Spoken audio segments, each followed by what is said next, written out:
This is episode 228 of Zen and the Art of Real Estate Investing with my guest, Mark Lumpkin. Mark is the sales director at STR Cribs. So if you're getting a tip off, that stands for short-term rentals. So here we go. They are renovation and design experts for top performing short-term rentals nationwide. Mark, welcome to the show. Thanks so much for having me on, Jonathan. I'm excited to chat with you.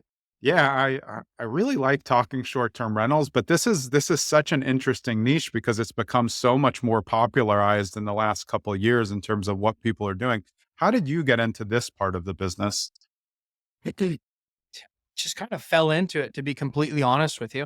I had a background in construction, renovation, and really just working for a lot of different companies, doing Yeah, tile and carpentry and handyman services when I was younger. And then I had started doing sales kind of in my middle 20s. And then I had traveled a lot at the end of my 20s and kind of fell in love with the vacation industry, like the yeah, vacation rental industry. And all three of these pieces just kind of put me in the driver's seat where it was a perfect fit for me to be in the renovation space. yeah. And I kind of just fell into it, man. I had a friend of a friend who offered me a job, and that was about 5 years ago, and the rest is history. Wow. Yeah, it does sound like kind of the perfect melding of all of the things that you were working on. Definitely. And who would have thought, right? When I was 18 years old, you know, putting roofs on houses, that would come in handy 15 years later. And it would be actually critical to my success when bidding out projects and knowing what to look for when buying an asset, right? Yeah, and it's really interesting because the design and the construction for short-term rentals can be different for all different types of properties. So it could be area specific, property specific. So that to me seems like more fun.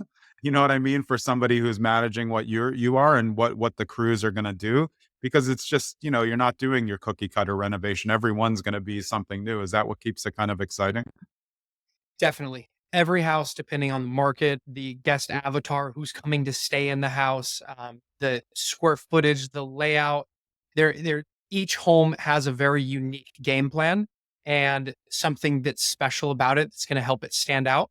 Quite frankly, that's just what makes a good vacation rental in the first place, right? Yeah. So these cookie cutter houses that are all 3 bedroom, 2 bath that are built by Hayden Homes and they're all in the same neighborhood, 4 feet away from each other, those don't make great short-term rentals. People aren't lining up around the corner to pay $1,000 a night to rent those, Yeah. right?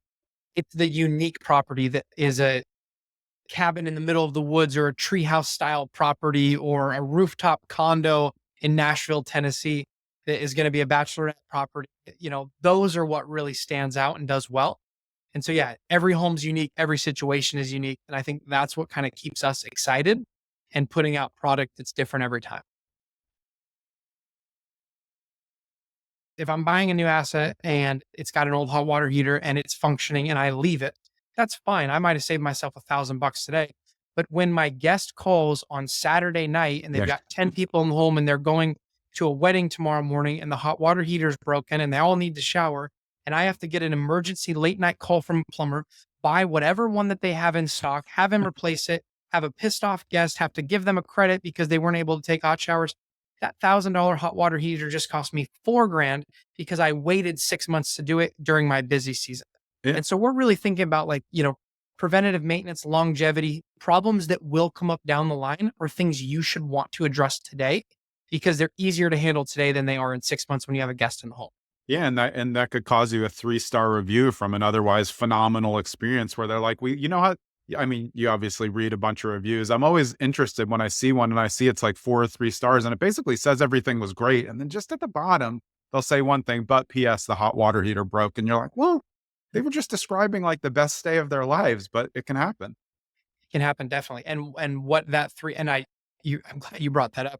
I didn't even mention what the 3-star review will cost you. I just mentioned what the additional cost to get the water heater on a Saturday Yeah. night. The 3-star review will cost you your superhost status or your top ranking on the platform.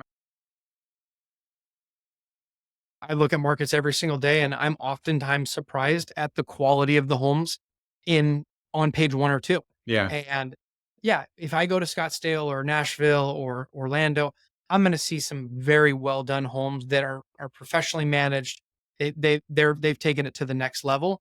But there are a lot of secondary markets that you could still make a great profit in, that most of your competition, lack of a better term, just kind of sucks. Yeah. It's not that hard to be the best player on the JV team. You know what I mean? Yeah. Yeah. Right. Right. Yeah. And I think they've been complacent, but I think we've seen over the last couple of years, it's not working for them anymore. They're Yeah. slowly going back as more people come in and add better options for people at still a competitive price. And really, most of the time, people are willing to pay more. I don't, I set the price bar when I'm looking where I want it.